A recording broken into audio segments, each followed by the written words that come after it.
You have arrived, and not just in a gallery. This is a vestibule, a threshold, a place where stories cross into presence. What you see around you may look like posters, but look again. Each one is a reliquary, a portal, a spell disguised in the language of pop culture. Ancient societies built pantheons of gods, interwoven networks of figures with stories, powers, and roles. Today, we do the same, but we call them superheroes. We gather them into shared universes. We serialize their sagas across issues and screens. We turn them into cultural mirrors of our fears, our hopes, our rage. Here, those worlds fold into one another. The Celtic Isles and Sardinia, bloodlines of mist and fire. Spirit women, goddesses, witches, recast in the idiom of comic book covers. Not diminished, but amplified. Not relics, but archetypes, as potent as any heroine or anti-hero framed by Marvel or DC. This chamber is built in a circle. You will walk clockwise, as if turning the wheel of the year. To your left, the Celtic line stirs. Crones, muses, and prophets. To your right, the Sardinian. Processions, healers, and avengers. Follow the arc, follow the voice, and notice what follows you back. Step now into the first panel, into sea mist and stone. The Celtic ones are waiting.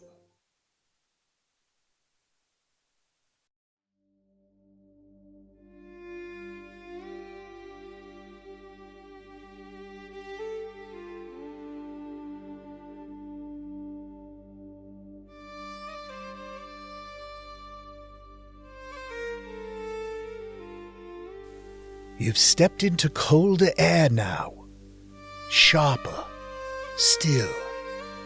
Before you stands the Cailleach, Scotland's winter crone, the mother of mountains, time made visible. She is old, older than empire, older than story. Not wicked, not kind, necessary. It's said she carried stones in her apron, and when they spilled, they became the highlands. With her staff, she strikes the earth and snow descends. With her breath, frost spreads across the hills. Look at her, tall, veiled in mist, not frail, not hunched, but upright, unbending, forged in weather. The kind of presence that makes you want to speak plainly or not at all. The Cailleach reminds you, not all creation is blooming. Some creation is breaking. Some freezing. Some waiting. She is the hinge of the year, the one who ensures endings arrive on time, and she will outlast us all. That is not sorrow, that is sacred. Take one breath here, as cold as mountain air, then step forward toward sea mist and shadow, where longing takes form.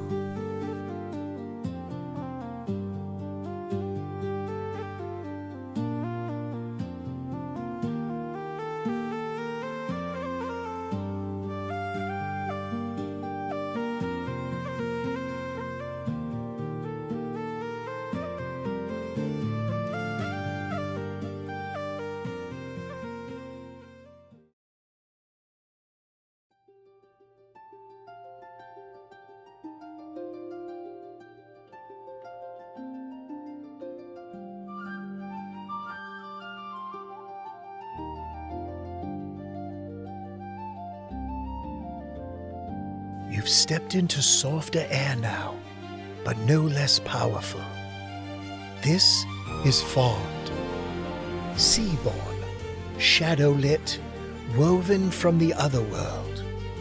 She is a goddess of healing, yes, but healing rarely begins without longing. Her story begins in illness, a wound no healer could mend. Her sisters sought a champion to protect her, and found Cuchulainn, the famed Irish hero. When he fought for her, he saw her, not as a prize, but as an equal. Desire sparked, recognition deepened. For a time, they shared magic, wisdom, love. But love cannot always withstand the mortal world.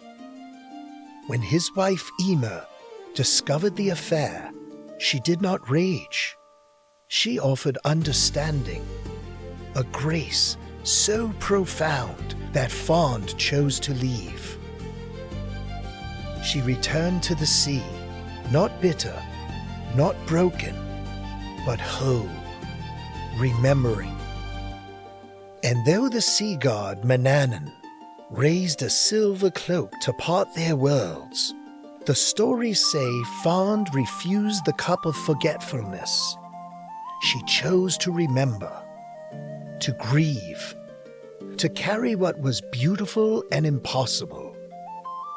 Look at her now. 1 foot in our world, 1 foot in mist. Not bride, not victim, but a woman who loved, lost, and chose to live with the memory. Fond asks you, can you honor something without needing it to last? Let that ache settle into your chest. Then step forward. The next figure waits in candlelight. Muse, lover, and thief of breath.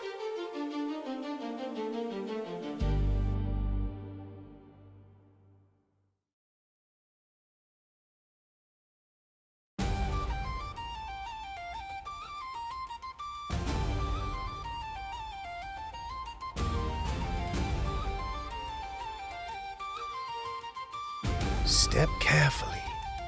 The air here hums with heat, with hunger.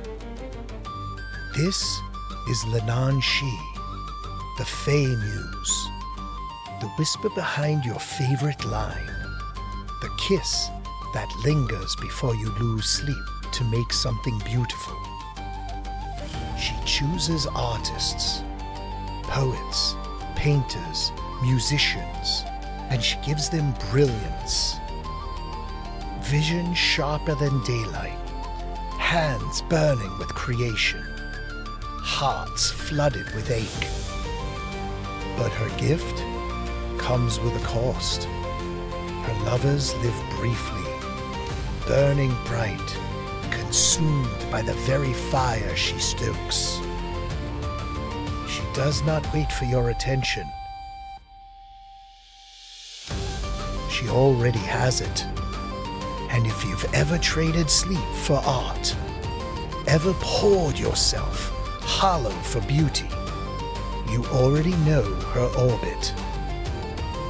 Leanan Sidhe is not cruel, she is honest. Because true inspiration is always dangerous. It does not ask if you are ready, it devours. And when she leaves, she does not apologize. She simply becomes the ghost in your next creation. Take a breath, feel your pulse steady, and step toward the storm ahead. The final Celtic figure is waiting, cloaked in crows, a prophecy made flesh.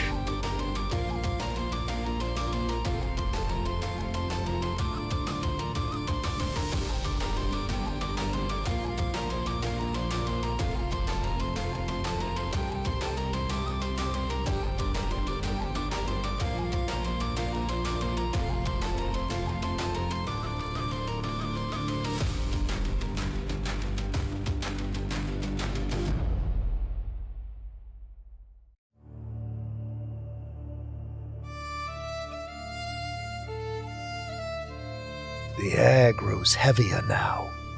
The storm has gathered. This is the Morrigan, goddess of war, prophecy, sovereignty. Not a single woman, but a shifting presence. Crow, phantom, oracle, seductress. She does not fight, she foretells. She appears before the battle, her voice naming who will rise, who will fall, who has already lost without knowing it. Look at her, cloaked in black, wreathed in wings. Her eyes do not ask, they declare. She is the land's rage made flesh. She is sovereignty itself, not granted, but embodied.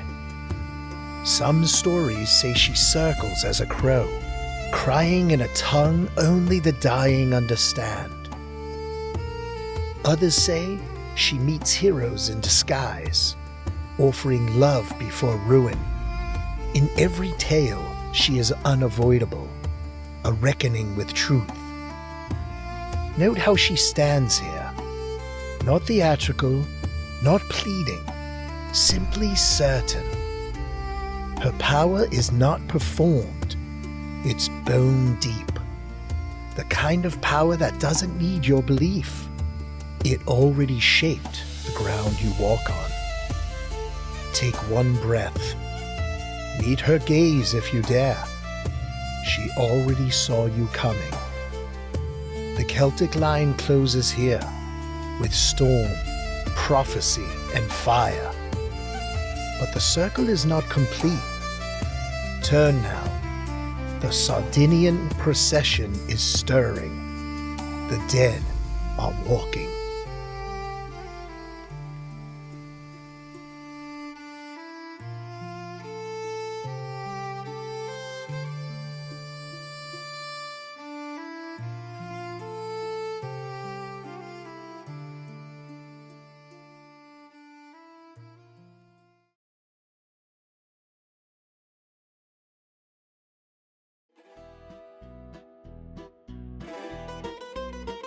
You've stepped into warmth now. Candlelight on carved rock. The scent of salt and dust. This is the realm of Leanas, the fairy weavers of Sardinia. They live in the ancient chambers, cut into the hillsides. Stone dwellings called Domus Deianas, houses of the fairies. But these were tombs once, carved by human hands millennia ago. The Janas took them over, turning graves into looms, mourning into craft. By moonlight they weave, fabrics so fine they glimmer like breath. Stories so long they touch both the living and the dead. Some say they emerge at dawn, combing their golden hair, offering thread to those who pass with kind eyes. Others say they guard their doors fiercely, for not all who knock are meant to enter. Look closely. Each thread gleams with memory, a grandmother's song, a child's first cry, a secret promise caught and spun again. The Janas remind us, creation and remembrance are the same act. To weave is to heal what time forgets. Breathe in their rhythm. Listen for the pull of the spindle. Then step forward to where endings and mercy meet.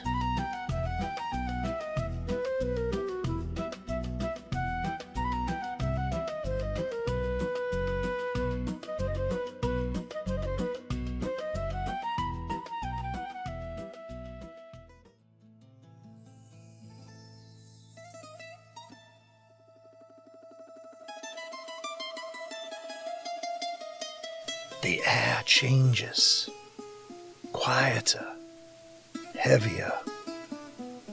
This is Femina Accabadora, the woman who ends. She is not death itself, but its midwife. When pain has lingered too long, when breath rattles without release, she is summoned. Cloaked, unseen, she enters the home, carrying no scythe, only silence, and the moral weight of mercy. Her touch is said to bring peace where medicine cannot. Her presence, both feared and revered. Look at her, not cruel, not cold, but steady, but calm before the last heartbeat. She kneels beside the dying, listens for their final will, and gives them what the living cannot. In the eyes of some, she is sin. In the hearts of others, salvation. The Accabadora reminds us every ending deserves dignity.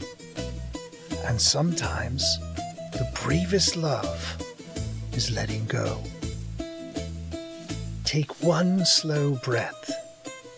Let it out as if in farewell. Then step forward. Another figure waits.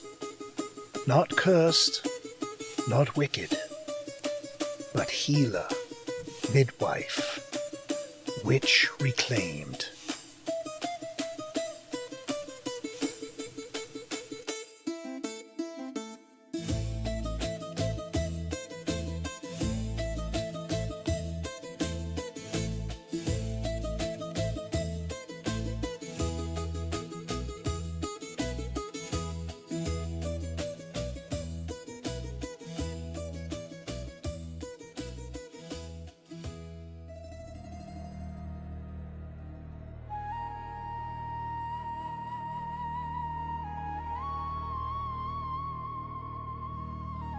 You may have heard this word before, Coga, spit out as a warning, whispered as an insult, translated as witch.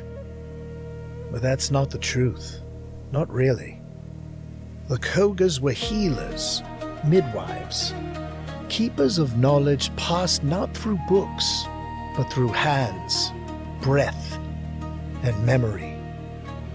They knew the rhythms of the body, the names of plants in 2 languages and 3 dialects, the silences before birth, and the prayers for a peaceful death. Yes, they were feared, because in a world built on control, a woman who knows how to bring life forth and ease it back again is dangerous. Look at them here, not crouched, not hiding. There is no shame, no apology. Their danger was never cruelty, it was clarity. Their reputation was not their legacy, their care was. To call them witches is to repeat a slander. To call them healers is to remember them rightly. They were not wicked, they were wise, not fringe, central.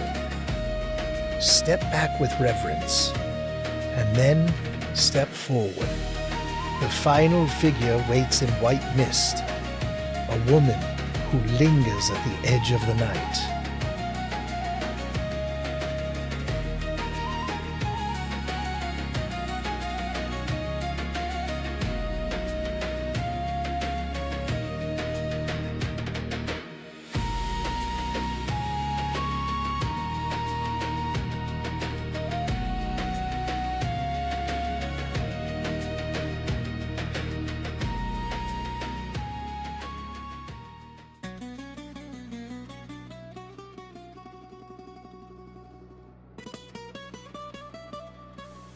The air hums again, a faint creak like the wheel of a loom. Hair waits, Filonzana, the ancient spinner of fate. She is the lone woman among Sardinia's old masquerades. Her face veiled, her hands never still. In one palm, the distaff, in the other, the thread of life. Every breath is a fibre, every choice a knot, every regret a strand pulled thin. They say she appears in carnival processions, a mockery, a warning, a mirror. But the older voices whisper that she is no mere costume. She is the rhythm that keeps the world from unraveling. When she stops spinning, the dance ends. Look closely. The thread between her fingers glows faintly. A pulse, a memory, your own timeline winding in her grasp. She doesn't threaten, she measures. Filonzana reminds you, your story is already in her hands, but the pattern, that's still yours to shape. Step carefully now. The circle nears its close. The living and the dead stand side by side.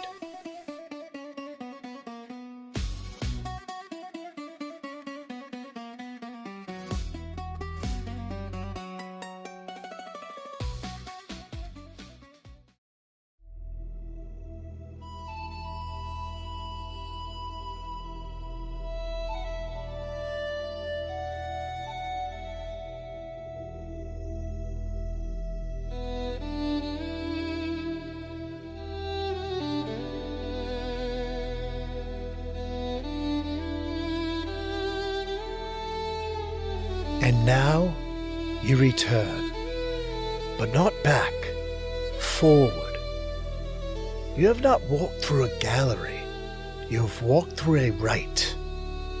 8 figures, 8 flames rekindled, 4 from the isles of mist and stone, 4 from the mountains and caves of Sardinia.